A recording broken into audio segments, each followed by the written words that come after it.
Sean todos bienvenidos a la casa de Dios una vez más. Creemos, confiamos que Dios tiene una palabra para la vida de usted, de que usted no sale como ha entrado, sino renovado, fortalecido, con una meta, con un deseo de no ser el mismo, no ser la misma, y conocer la plenitud del llamado, de la bendición de Dios. Sabe que, hermano, es tan lindo nosotros reunirnos y alimentarnos. El comer es algo sabroso, es algo que disfrutamos, pero cuando lo podemos hacer en compañía de otros es algo especial, porque nos reímos, platicamos, compartimos y somos edificados. Y estamos hablando de una cena, una comida natural, cuanto más la espiritual. Poder reunirnos y entender que Dios va a hablar a nuestras vidas y está en nosotros estar atentos a lo que Él quiere decirnos. Yo creo que en estas últimas semanas Dios ha estado hablando de diferentes maneras. Mi esposa predicó hace unas semanas y hablaba sobre la necesidad de conectarte. ¿Cuántos se recuerdan de eso? La necesidad de conectarse. Luego prediqué yo y hablé sobre acercarnos a Dios, la necesidad de estar cerca de Dios. El Señor se hace presente en todo lugar, pero nosotros tenemos que acercarnos a Él en fe, en humildad, en alabanza, adoración. La semana pasada hablé sobre la necesidad de esperar en Dios, esperar en los tiempos de Dios. Que no nos toca a nosotros saber los tiempos, los sazones. Que Dios tiene un tiempo para todo y que nuestro tiempo llegará. Que el momento de nuestro milagro llegará. Está en nosotros cómo vamos a estar cómo vamos a estar esperando esa respuesta de Dios. ¿Qué actitud vamos a tomar? En este día, hermanos, quisiera hablar sobre algo tan esencial en la iglesia, y eso es la gran comisión, el dar testimonio de lo que Cristo ha hecho en nosotros. Durante esta semana, hermanos, ¿a cuánto usted le ha testificado de lo que Cristo hizo dentro de usted, de su vida? ¿A cuánto usted le ha dicho quién es Cristo para usted? ¿A cuántos con su testimonio está haciendo que otros noten una diferencia en usted? Fíjese, hermanos, que hace unos años para atrás me tocó ir a jury duty, al compromiso que tenemos en nuestra ciudad de presentarnos para ver si nos escogen para ser parte de un jurado en un caso, ya sea criminal o civil. El caso en que yo me presenté, hermanos, era un caso criminal, it was a criminal case. Había una persona siendo acusada de maltrato de un niño y nos pidieron que nos hiciéramos presente, y dentro de los 150, 200 personas me tocó formar parte de ese jurado que recibiría oiría las dos versiones y tomaría una decisión sobre la vida de la persona que estaba siendo acusada. Y una cosa que aprendí, hermanos, dentro de ese tiempo en la corte, es que no es nomás discursos lo que se presenta, no es nomás retórica. Se tiene que presentar pruebas tangibles, palpables.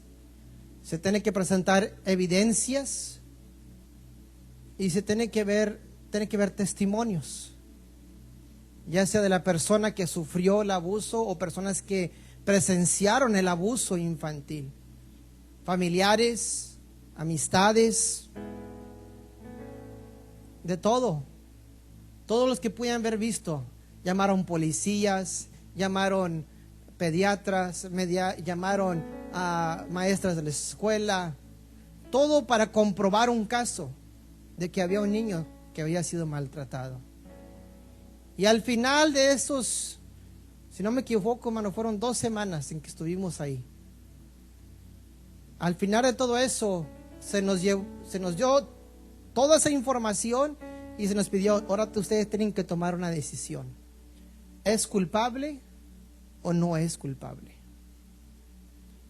Y es pesado, hermanos, cuando uno tiene que tomar esa decisión, porque estás hablando de la vida de una persona.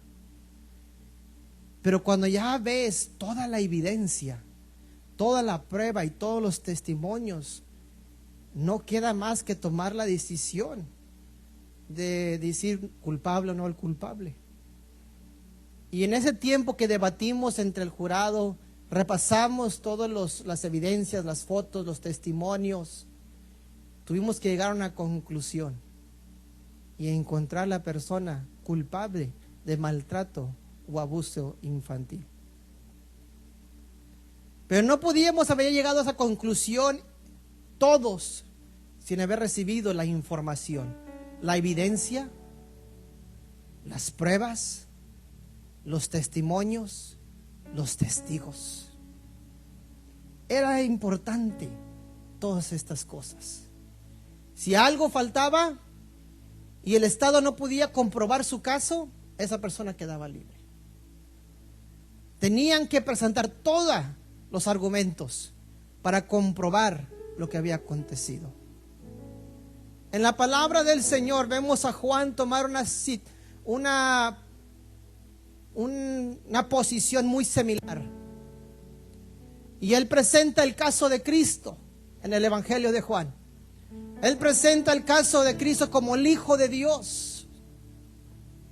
Y él comienza a presentar su evidencia. Y comienza a señalar los milagros y prodigios que él hizo.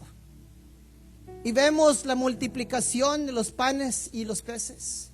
Evidencia. Vemos que él convierte el agua en vino. Evidencia. Vemos la sanidad del paralítico en Betesda. Evidencia. Vemos la resurrección de Lázaro. Evidencia. Pruebas. Este hombre no es como cualquier otro hombre.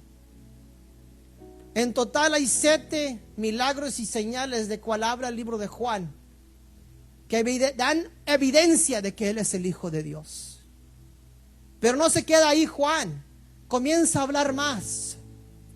Comienza a presentar las declaraciones de Jesús. Aquí en Estados Unidos usted tiene el derecho de testificar sobre lo que aconteció. Y algunos deciden testificar. Unos deciden tomar el estrado y decir lo que aconteció. A otros tienen la opción de no decirlo o no de hacerlo. Jesús tomó la posición de decirle y contarle a las personas quién Él era, quién Él es. Porque a veces me dice mi esposa, dímelo directo, porque si me lo dices indirectamente no te entiendo. Mejor vete al punto. Porque usted sabe cuando se acercan cumpleaños, como que le decimos, como me gustaría hacer algo así, o que me gustaría algo asá. Como queremos darle ayudas para decirles qué es lo que queremos para ese día especial. Y me dijo, no, mejor dímelo directo. Jesús se lo dijo directo al pueblo. Le dijo al pueblo en Juan 6:35, yo soy el pan de vida. Yo soy el pan de vida. El que a mí viene nunca tendrá hambre, y el que en mí cree no tendrá sed jamás. Pero les decía quién era, le estaba declarando quién era. Yo soy el pan de vida. Juan 8:12. Jesús de nuevo les dice, yo soy la luz del mundo. El que me sigue no andará en tinieblas, sino que tendrá la luz de la vida. Yo soy la luz que tú estás buscando. Yo soy la luz en la oscuridad que los rodea. En Juan 10:9, Jesús se revela una vez más y les dice, yo soy la puerta. El que por mí entrare será salvo, y entrará y saldrá y hallará pastos. Yo soy la puerta que te lleva a la salvación. Yo soy esa puerta que te permite entrar en la arca que te guarda aquel diluvio. Dice, yo soy el buen pastor, y el buen pastor su vida da por las ovejas.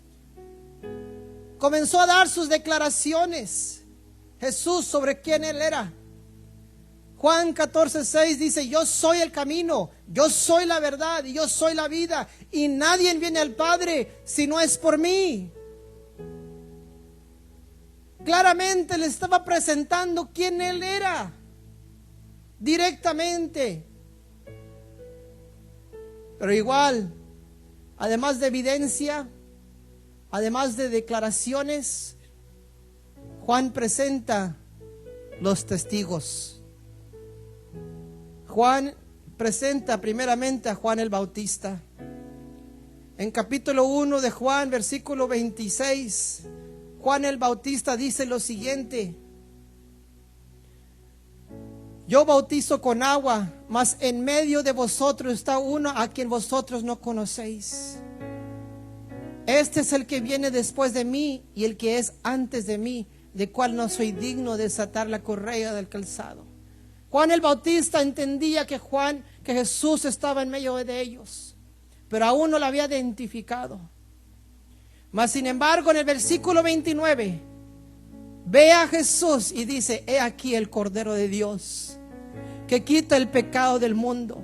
Este es aquel de quien yo dije: después de mí viene un varón, el cual es antes de mí, porque era primero que yo. Versículos 33 y 34 dice: y yo no le conocía, pero el que me envió a bautizar con agua, Dios, aquel que me dijo: sobre quien veas descender el Espíritu y que permanece sobre él, este es el que bautiza con el Espíritu Santo. Y yo le vi y he dado testimonio de que este es el Hijo de Dios. El primer testigo, hermanos, se levanta y dice: este hombre que está en medio nuestro es Hijo de Dios. Este es de quien habló Isaías que vendría. Este es del cual el libro del Antiguo Testamento presentó que un día vendría a rescatar al mundo de su pecado, que vendría a reconciliar al hombre con Dios. Este es el hombre. Pero no nomás fue él el testigo. También lo hablamos en la mañana, o hace unos momentos, la mujer samaritana. Me encantó lo de la mujer samaritana, porque a pesar de que lo pueda ser tu historia o tu pasado, eso no impide que tú tengas un nuevo comienzo. Ella lo pudo experimentar, un nuevo comienzo en su vida. Quizás el pasado la detenía, pero Cristo le abrió puerta a un nuevo futuro, a un nuevo comienzo. No dejes que tu pasado define quién te convertirás.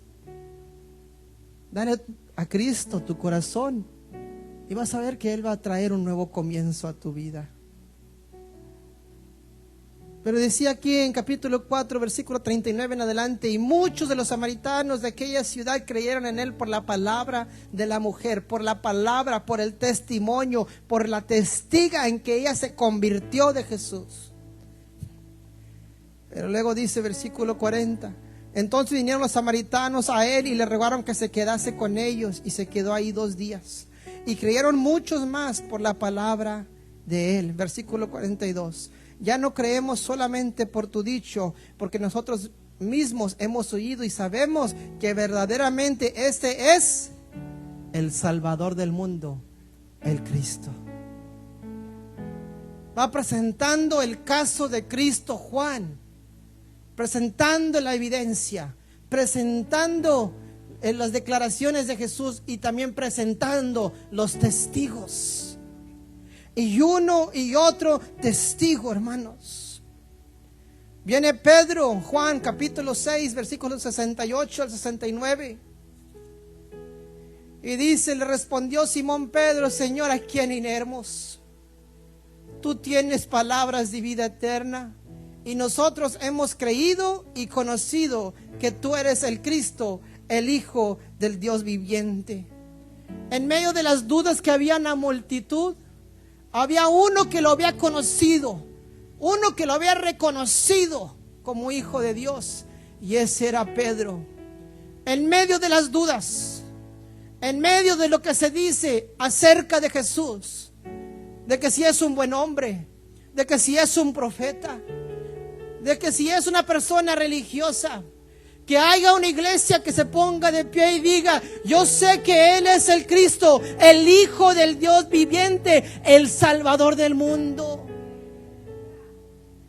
Que no seamos agentes encubiertos, no seamos los FBIs espirituales donde nos escondemos, que no queremos que alguien conozca nuestra identidad, sino que nos pongamos esta vestidura como hijas de Dios y salgamos a resplandecer en medio de las tinieblas, no avergonzándonos de quién Él es en esta tierra, porque un día también, si somos fieles, Él tampoco se va a avergonzar de nosotros cuando lo veamos en la morada celestial.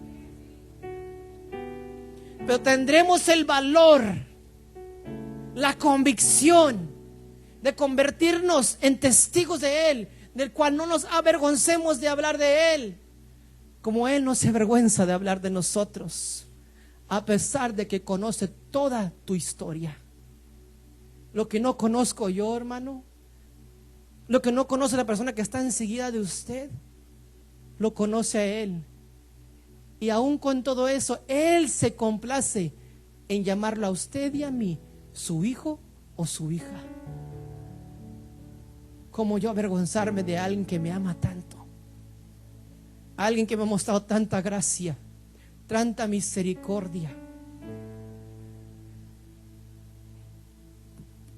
Hubo el último testigo del cual voy a hablar, que es Marta, capítulo 11, versículo 27. Hubo 7 testigos, pero lo estoy hablando solo de 4.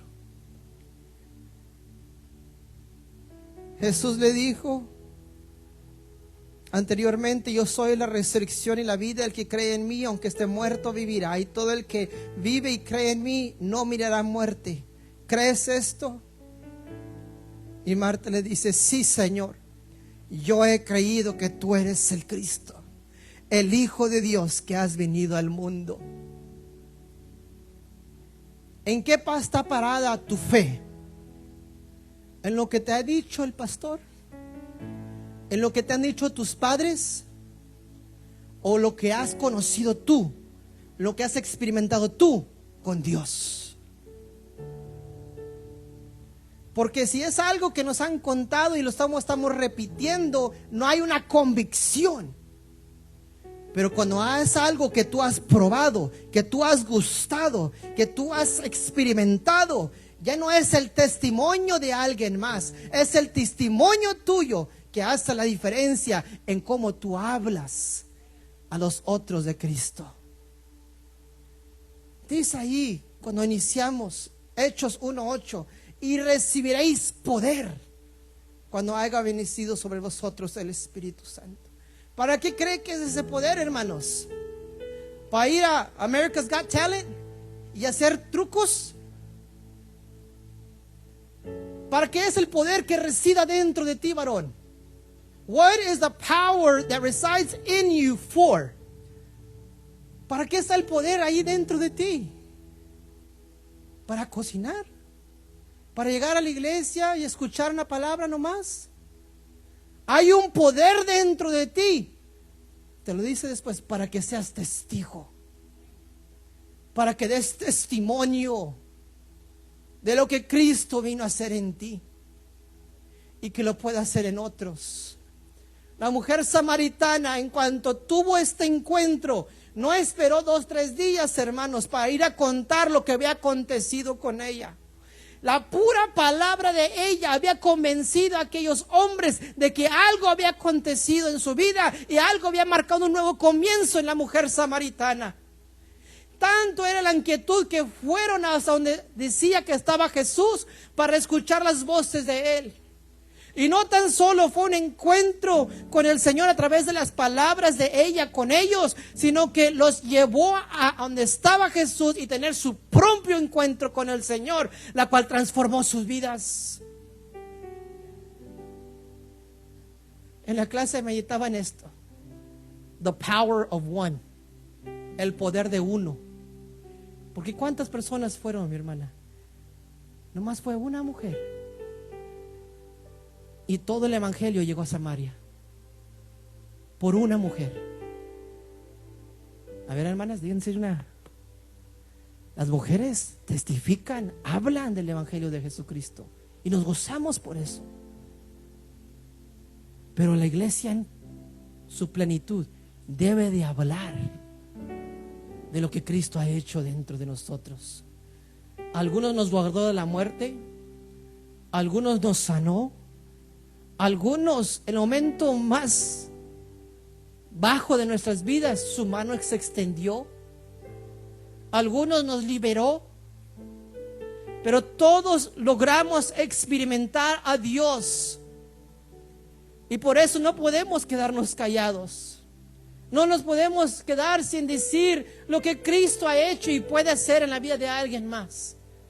Que sea mi palabra tan influyente en que se vengan a conocer de aquel que me tuvo por fiel. Vengan a conocer a aquel que me llamó a servirle, aún conociendo mi condición.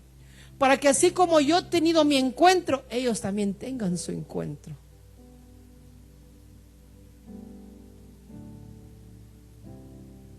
En nosotros hay poder. ¿Sabe, hermanos? Cuando pasa las tormentas, todos buscamos una fuente de poder, un generador para cual conectarnos, para mantener nuestras despensas, nuestras comidas, por lo menos en buena condición, que no se nos eche a perder. Buscamos un generador a donde conectarnos. Ese generador produce poder, produce una corriente que permite que siga en funcionamiento aquello que está conectado a él, ya sea el refrigerador, ya sea el calentador, ya sea el aire acondicionado, ya sea otros electrodomésticos, pero que todo lo que está conectado con ese generador, hay una corriente fluyendo que lo empodera. Vamos a imaginarnos por un momento de que hay arriba de nosotros un enchufe. Y todo lo que hace falta es que alguien se conecte para que poder fluya y te puedas activar en lo que Él te llamó a hacer. El switch funciona a medida de que alguien lo prende. Fluye el poder, brilla la luz. A medida que nos conectamos con Dios y hemos estado conectados con Dios, nuestra luz debe de brillar. Él es la fuente de poder. Vaya conmigo en Lucas 6:19. Lucas 6:19.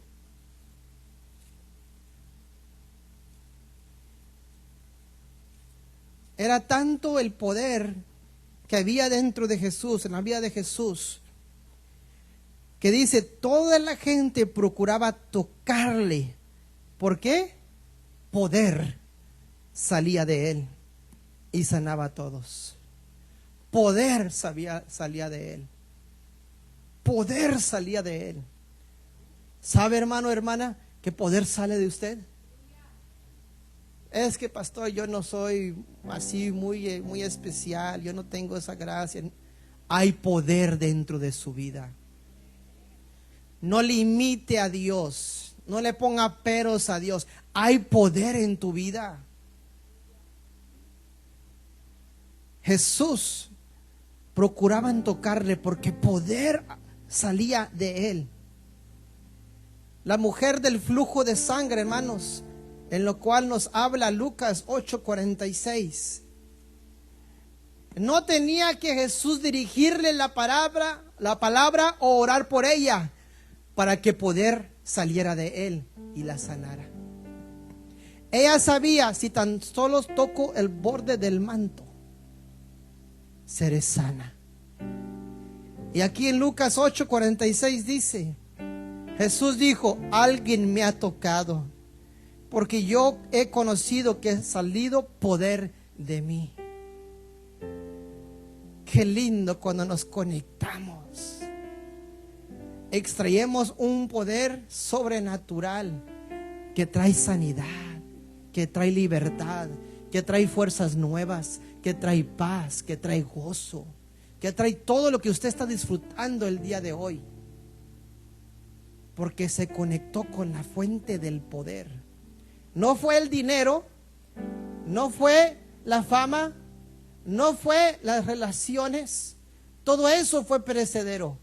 Pero cuando se conectó con la fuente, cosas nuevas comenzaron a fluir dentro de usted.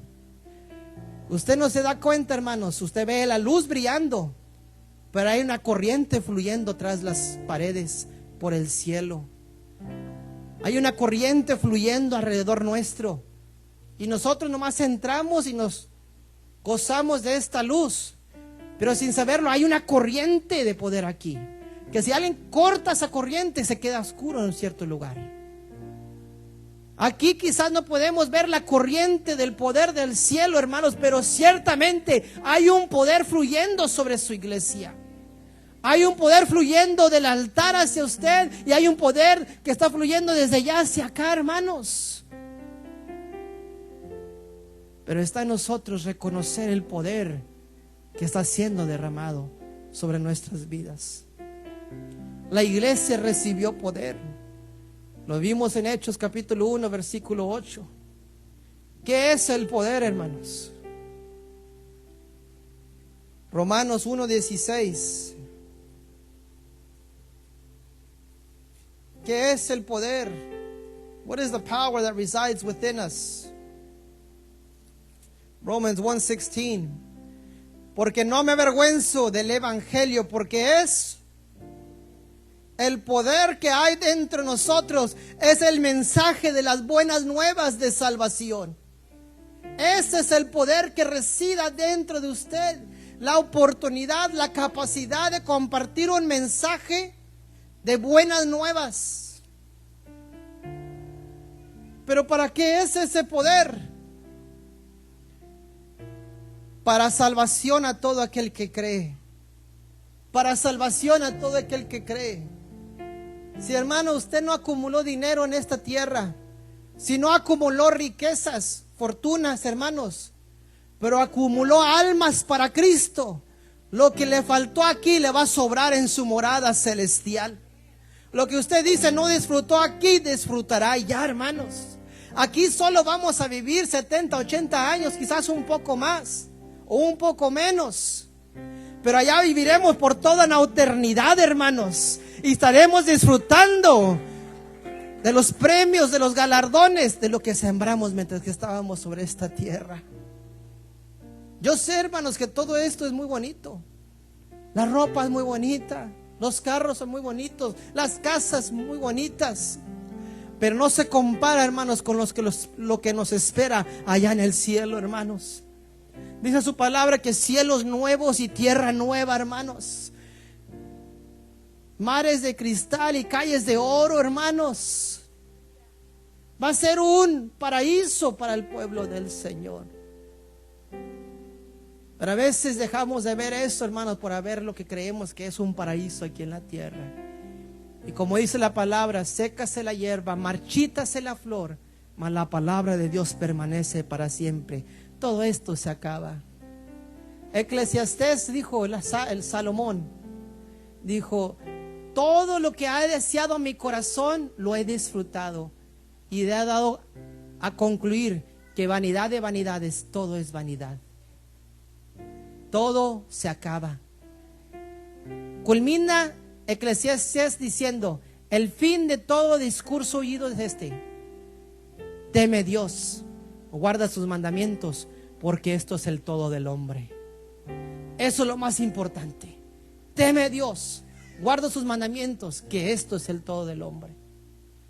Él entendió que nada de lo que pudo haber disfrutado en esta tierra se comparaba a la gloria que le esperaba allá en el cielo. Por eso es tan importante, hermanos, que la iglesia hable, porque ha sido empoderada la iglesia para poder dar testimonio con convicción de lo que Cristo ha hecho en su vida y que la vida de otros sean transformadas. Cada vez que hablamos la palabra, ya sea que esté en el púlpito, en su casa o en un lugar diferente, cuando el evangelio de Jesucristo es sembrado, y usted ve esas lágrimas derramarse o ve un corazón quebrantarse, usted acaba de transformar una vida.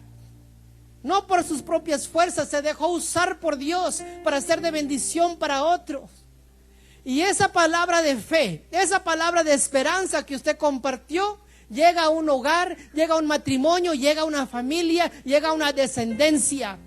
Porque usted decidió brillar su luz y dar testimonio de lo que Cristo hizo. Otra familia también pudo haber disfrutado del amor y de la gracia de Dios. Y no tan solo pudo haber sido transformado personalmente, sino que su familia y su hogar pudo haber recibido el evangelio de Jesucristo, de las buenas nuevas. Muchos de nosotros llegamos aquí porque alguien nos habló del evangelio. ¿Qué tal si él o ella no hubiera asumido esa responsabilidad? No hubiera testificado. ¿Dónde estaría usted? ¿Dónde estaría yo? Pero alguien puso por prioridad usar del poder que había dentro de ellos para dar testimonio. Y por eso damos gracias a Dios, porque su gracia no se ha derramado en vano sobre nuestras vidas. Ahora aquí estamos presentes, dando testimonio de que Dios es fiel y verdadero.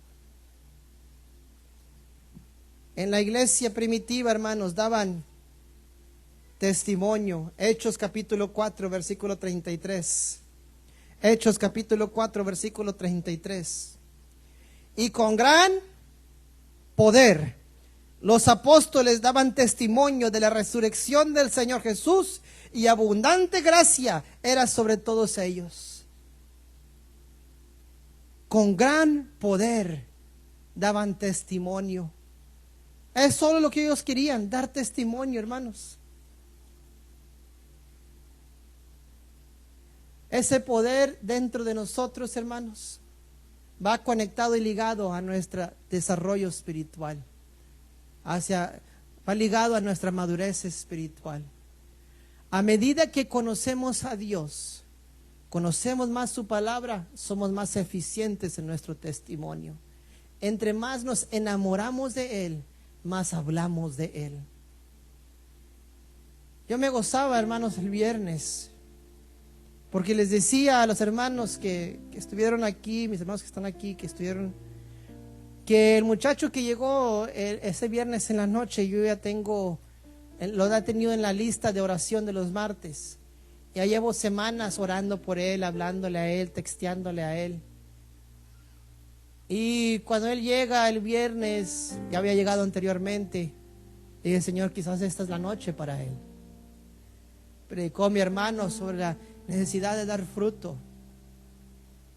Y ya cuando hago el llamado, hermanos, él se acerca con ese deseo de recomprometer su vida a Cristo, de reconciliar esa relación que había sido descuidada. Y digo, qué bonito, hermanos, que todo lo demás estaba bonito, pero si solo eso fuese lo que recibiera yo esa noche, lo recibí todo. Porque nos convertimos como iglesia en una plataforma para que alguien se acercara a Dios, para que hubiera un nuevo comienzo en su vida, en su matrimonio y en su hogar.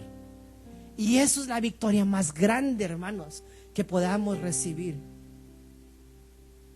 Ir a buscar la que se había descarriado para acercarla una vez más al Señor, para vendar sus heridas y poder darle un nuevo comienzo. Yo creo, hermanos, que hoy día tenemos la evidencia de lo que Dios ha hecho en nosotros. Tenemos las declaraciones en su palabra, pero ahora solo falta dar testimonio de lo que Cristo ha hecho. Es tiempo de manifestar su gracia, hermanos. It's time to share His grace to other people. Que no seamos los únicos receptores de este mensaje, sino que nos interesemos en que todos los que están a nuestro alrededor escuchen ese mensaje. Quizás algunos hermanos al momento no nos van a recibir. Quizás otros sí nos reciben, pero no se van a acercar. Pero llegará el momento que la palabra va a cumplir su propósito. Pablo le dijo a Timoteo: te encarezco a que prediques la palabra dentro y fuera de tiempo. Cuando están listos para recibirla, como cuando no están listos. Yo quiero discernir más las oportunidades que Dios me está dando. Quiero discernir más los momentos que tengo con personas para ministrar a su necesidad. Y eso es lo que yo le estoy compartiendo a usted en este día. Que volvamos a sentirnos impulsados, comprometidos, inquietados de hablar del Evangelio de Jesucristo, de hablar de lo que Cristo hizo en su vida, que no se avergüence de lo que aconteció, porque al fin del día Dios le dio un nuevo comienzo a usted, que a pesar de todo lo que vivió, Cristo se interesó por usted. Pablo dijo: siendo yo blasfemo, siendo yo injuriador, Él me tuvo por fiel poniéndole en el ministerio. Él me tuvo por fiel. Él me amó tanto que vio más allá de mis errores, vio más allá de mis deficiencias. Esta semana, hermanos, la quiero inquietar a que manifieste su gracia. ¿Qué es la gracia de Dios? El favor inmerecido de Dios. Manifieste su gracia con alguien. No busque a alguien que usted sepa que le va a poder pagar para atrás, que le va a poder agradecer. Manifieste esa gracia con aquellos que no le pueden regresar el favor. Háblele a alguien y dígale: recuérdate que Cristo te ama, que aún donde tú estás parado, en la situación que tú estás pasando, el Señor se interesa por ti. Él quiere darte un nuevo comienzo. Háblele a alguien y dígale: sabes que tú me has ofendido y por tiempo no hemos hablado, pero un día su gracia llegó a mi vida. ¿Y cómo yo puedo aguardar esta gracia? Yo tengo que compartirla. Y por tanto, yo te perdono por lo que hiciste. Te perdono por lo que ofendiste. Manifestemos su gracia, hermanos, por difícil que sea. Es fácil compartir gracia con aquellos que nos reciben. Pero es otro asunto cuando tenemos que o buscamos manifestar gracia a aquellos que no nos reciben tan bien. Es tiempo, hermanos, de liberarnos de todo aquello que nos pudo haber venido atando con rencor, con amargura, con enojo, con ira. Que cuando pensamos en alguien nos estremecemos porque nos causa molestia. Es tiempo de manifestar gracia. Es tiempo de manifestar amor. ¿Cómo pudo haber Él perdonado todo lo que yo hice y yo no perdonar a aquellos que me han hecho a mí mal? Yo creo, hermanos, que cuando uno se dispone a perdonar a otros, suelta una carga que uno lleva encima. Se libera a uno mismo de la atadura de Satanás. Decimos al enemigo: tú ya no tienes derecho sobre mí en esa área. Ese ya no será un aguijón que puedas usar para hacerme daño. Yo tengo el derecho y el poder para ser libre. Y es a través de manifestar la gracia, denunciar el evangelio, las buenas nuevas, el mensaje de salvación. En este día, hermanos, el Señor nos inquieta a hablar de Él, a nunca avergonzarnos de Él, a nunca tener temor de decir lo que Él ha hecho en nosotros. Fíjese que culmino con esto. En el libro de Filemón, vaya conmigo ahí, el libro de Filemón, es uno de los libros más pequeños del Nuevo Testamento, lo escribió Pablo. Está después de Tito. Está pequeño, así que no se preocupe si batalla un poco, porque nomás consiste de un capítulo. Filemón era un hombre, hermanos, pudiente, un hombre romano, un hombre que había conocido el Evangelio de Jesucristo. Pablo era el mensajero del Señor. Pablo era el embajador de Jesucristo. Pero dentro de esta historia también había uno llamado Onésimo. Y Pablo se dirige a Filemón sobre Onésimo y le dice lo siguiente, versículo 10 en adelante: te ruego por mi hijo Onésimo, a quien engendré en mis prisiones. Pablo estaba encarcelado. Onésimo fue un fruto, en otras palabras, fue una persona que se convirtió a través del ministerio de Pablo, aún en su cárcel. Dice versículo 11: el cual en otro tiempo te fue inútil, pero ahora a ti y a mí nos es útil.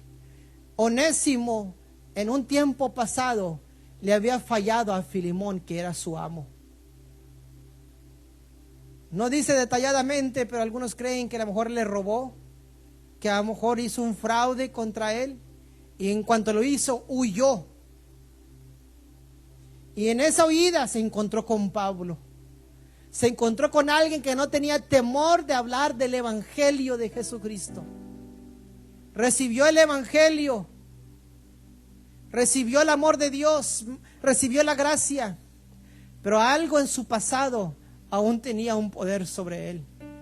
Algo en su pasado todavía lo afligía, y es lo que él había hecho con Filemón.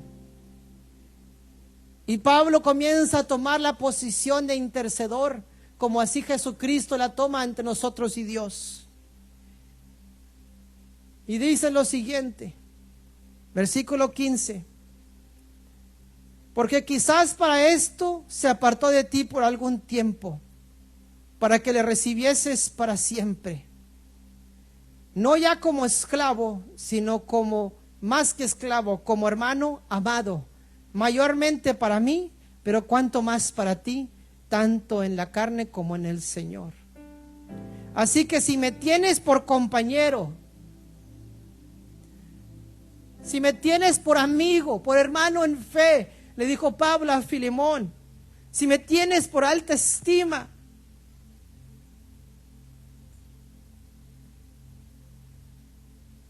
recíbelo como a mí mismo. Recíbelo como a mí mismo. Y si en algo te dañó o te debe, ponlo a mi cuenta. Yo Pablo lo escribo de mi mano, yo lo pagaré. Filemón había perdido un esclavo que había huido de él, que lo había abusado del derecho que se le había dado. Pero ese esclavo que había huido, ese esclavo que había hecho mal, ahora se había encontrado con el mismo Dios que él conocía. Y ahora ese hombre, como él mismo, necesitaban ser liberados de ese pasado, de esa cadena, de esa atadura. Y Pablo se pone en la brecha y dice: Filemón, yo sé que te falló. Yo sé que no fue la mejor decisión la cual hizo, pero ya no es la misma persona. Ya no es la misma persona que te lastimó, es una nueva persona. Así que si algo te pido, es que estés dispuesto a perdonarlo. Y no nomás perdonarlo, aceptarlo como un hermano, como familia amada. Y eso mismo hace Jesucristo por nosotros, hermanos. Él le intercede. Y llega un momento en que Él dice: tenés que encontrarte con aquella persona en la cual tú le has dado derecho de encadenarte, porque hubo un problema, porque hubo una diferencia, porque hubo una discusión y ya no volvieron a hablar. Es tiempo de que regreses a hacer las paces en esa área, porque yo quiero hacer morada en tu vida. Yo quiero revelarme en toda mi plenitud a ti. Fíjese cómo sigue hablando Pablo. Yo, Pablo, lo escribo de mi mano y yo lo pagaré. Jesucristo ya pagó la deuda, pagó la cuenta, hermanos, que sabía en contra nuestra. Si Él pagó esa cuenta, si Él expuso perdonarnos, ¿cuánto más nosotros perdonar a aquellos que nos ofenden? Versículo 21 le dice a usted, me dice a mí: te he escrito confiando en tu obediencia, sabiendo que harás aún más de lo que yo te digo. Y dice versículo 42: después de que esto acontezca y hagas más de lo que yo te pido, prepárame también alojamiento, porque espero que por vuestras oraciones os seré concedido.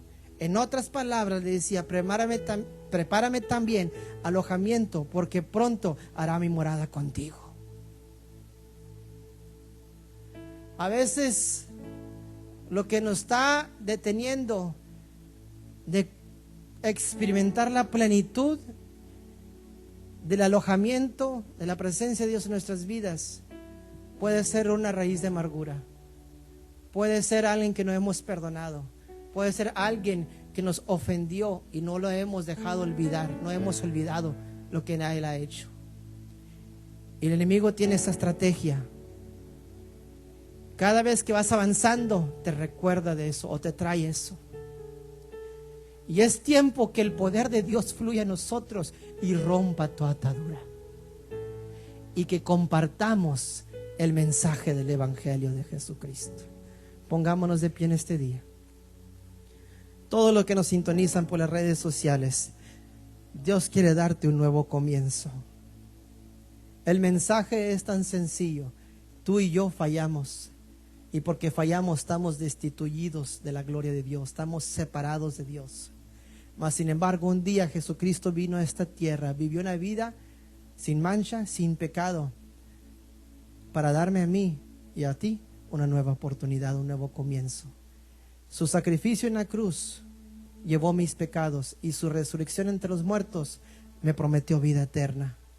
Que si tú aceptas a Cristo en tu corazón, tú tienes ese nuevo comienzo que puedes disfrutar, y una seguridad que cuando tus ojos cierran en esta tierra, un día se abrirán allá en el cielo también. Que Dios te bendiga, y nuestras oraciones son a tu favor. Que Dios te bendiga.